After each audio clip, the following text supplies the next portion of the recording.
जय गुरुदेव। प्रणाम सभी को। निरोग जीवन के महत्वपूर्ण सूत्र अध्याय 5। लास्ट टॉपिक में हमने पढ़ा था हमारा स्वाभाविक भोजन। हमारा स्वाभाविक भोजन क्या है? शाकाहार है। और जो भी हमें प्रकृति से प्राप्त होती हैं प्राकृतिक चीज़ें, वो उसी फॉर्म में अगर हम खाएं वही हमारा स्वाभाविक भोजन है। आइए आज के टॉपिक की तरफ आगे बढ़ते हैं। भोजन का उचित परिमाण। भोजन का उचित परिमाण अथवा उसकी मर्यादा क्या हो, इसके लिए कोई ऐसा सामान्य नियम नहीं बतलाया जा सकता जो प्रत्येक व्यक्ति पर लागू किया जा सके। एक ही घर में रहने वाले दो प्रौढ़ व्यक्तियों में से एक 3-4 रोटी खाकर रहता है, जबकि दूसरा 6-7 तक खा जाता है। फिर दफ्तर में 8 घंटे बैठकर काम करने वाला क्लर्क और सुबह से शाम तक फावड़ा चलाने या लकड़ी चीरने वाले मजदूर में भोजन के परिमाण में अंतर होना स्वाभाविक ही है।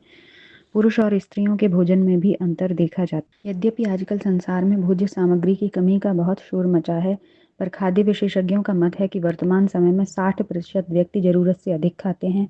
जैसा भारतीय पुराणों में कहा गया है कि कलयुग में अन्न में ही प्राण रहता है, आजकल लोगों के मन में यह बात जम गई है कि जितना अधिक खाया जाता है उतना ही शरीर पुष्ट और ताकतवर बनता है, जबकि वास्तविकता यह है कि अधिक भोजन शारीरिक और मानसिक दोनों शक्तियों को घटाता है। पुराने युग की बातों को तो जाने दीजिए, जबकि कहा जाता है कि बहुसंख्यक व्यक्ति महीनों और वर्षों तक बहुत ही कम आहार कर और अनेक समय पत्तों और जल पर ही रहकर तपस्या करते थे। पर आजकल भी ऐसे लोग मिल सकते हैं जो सामान्य लोगों से आधा या चौथाई आहार ग्रहण करते हैं और फिर भी जिनका स्वास्थ्य बहुत अच्छा बना रहता है। एक लेखक ने तो स्वयं अपने ऊपर परीक्षण करके यह प्रतिपादित किया है कि यदि भोजन के सत्व को नष्ट न किया जाए तो 40 तोले की बजाय 4 या 10 तोले में हमारा काम बड़ी अच्छी तरह चल सकता है और उससे हमारे स्वास्थ्य की अभूतपूर्व उन्नति हो सकती है। यद्यपि हम मौजूदा हालात को देखते हुए अपने एक औसत दर्जे के देशवासी से यह आशा नहीं कर सकते कि वह ऐसे आदर्शवादी या अपवाद स्वरूप लोगों की शिक्षा को मानकर अपने आहार में बहुत कमी कर सकेंगे, तो भी अगर वे बिना किसी प्रकार का खतरा उठाए अपने भोजन में 2-4 महीने तक प्रति मास 1-2 तोले अन्न की कमी करें और उसे पहले की अपेक्षा कुछ कम पकाने और अधिक चबाकर खाने का अभ्यास बढ़ावें, तो स्वास्थ्य की दृष्टि से वे लाभ में ही रहेंगे।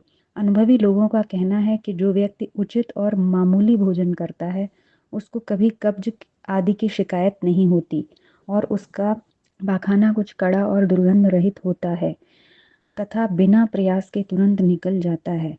उसका कुछ भी अंश मलद्वार में लगा नहीं रह जाता, जैसे कि स्वस्थ पशुओं में देखा जाता है, जिसका मलद्वार बिना धोए पोंछे बिना साफ बना रहता है।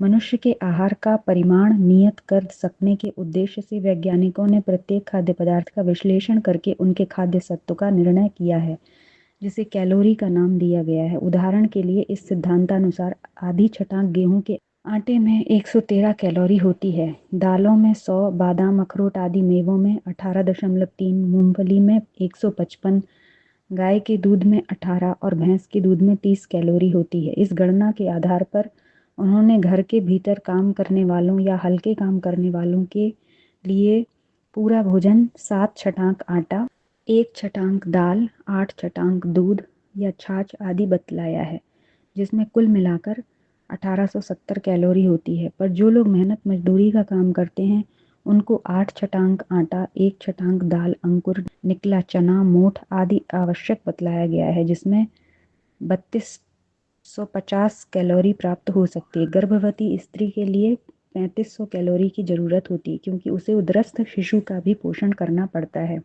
जैसा कहा जा चुका है, भोजन के परिमाण के संबंध में कोई निश्चित नियम नहीं बनाया जा सकता। इस संबंध में भारतीय आयुर्वेद शास्त्र का यह नियम ही व्यवहारिक है कि जितनी भूख हो उसका 3/4 भाग ही खाया जाए और आमाशय के शेष भाग को जल तथा वायु संचरण के लिए खाली रखा जाए। यदि भोजन के बाद खट्टी डकारें आने लगें अथवा कुछ देर ठहरकर वायु विकार उत्पन्न हुआ तो समझ लेना चाहिए कि हमने आवश्यकता से अधिक खाया है। वैसे तो हमारे यहाँ ऐसे लोगों की भी कमी नहीं जो 2-3 सेर लड्डू, पेड़ा या रबड़ी या 20-30 रोटी एक साथ खाने को अपनी बड़ाई समझते हैं और इनके लिए शर्त बदलने को तैयार हो जाते हैं, पर इतना खाना हजम होकर रस रक्त के रूप में परिणत तो हो नहीं सकता। बस नतीजा यह होता है कि उसका अधिकांश भाग मल बनकर पेट में भर जाता है जब ऐसे लोगों के शरीर की मलयुक्त स्थिति पर विचार करते हैं तो एक प्रकार की घृणा का भाव ही पैदा होता है। इस प्रकार अधिक खाना अपने शरीर और समाज के प्रति एक पाप है। तो आज के टॉपिक में हमने पढ़ा कि भोजन का उचित परिमाण, हमें जितनी भूख हो उस हिसाब से खाना चाहिए, और हम कैसा शारीरिक श्रम कर रहे हैं, हमारी शारीरिक स्थिति कैसी है, उसके हिसाब से भी डिसाइड होता है।